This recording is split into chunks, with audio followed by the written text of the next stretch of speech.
l'esclavage qui est enseigné dans les programmes ne se limite qu'au commerce triangulaire. Et ce qu'il faudrait vraiment, c'est tout le côté humain, c'est toute cette maltraitance, c'est toute cette traite qu'il faut que les élèves sachent. Actuellement, en 4e, les élèves ont un enseignement sur l'esclavage, mais cet enseignement n'est pas encore, on va dire, à la hauteur de ce qu'on peut attendre. Alors, pourquoi est-ce qu'il est important d'intervenir dans les écoles?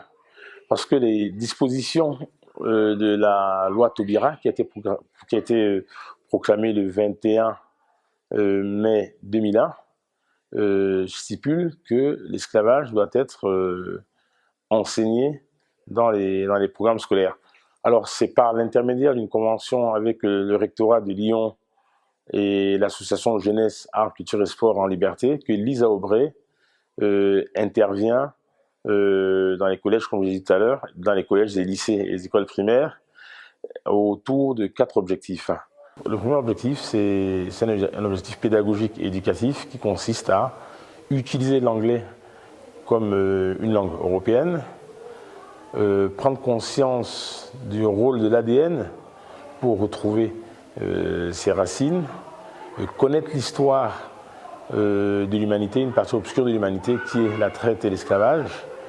Au niveau citoyen, c'est le devoir de mémoire. On a besoin effectivement de sensibiliser les élèves.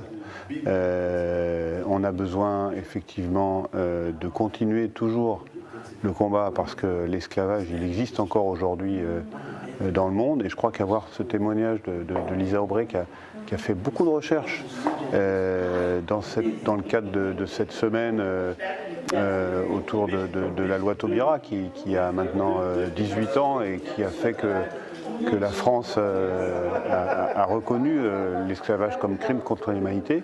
Je crois que c'est une belle opération. J'ai vu des élèves passionnés, sensibles, à l'écoute.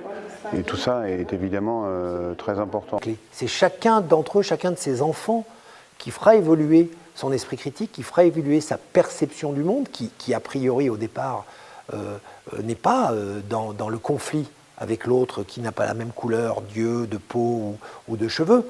Et donc je crois qu'il est essentiel pour les hommes et les femmes politiques, et évidemment pour tous les gens de l'éducation, d'apporter cette contradiction, cet esprit critique pour changer les choses. Parce qu'on ne changera pas des milliers d'années, parce qu'on peut parler de milliers d'années, d'a priori, par un coup de baguette magique. Mais par contre, on voit que petit à petit, par petits pas, on fait progresser la société.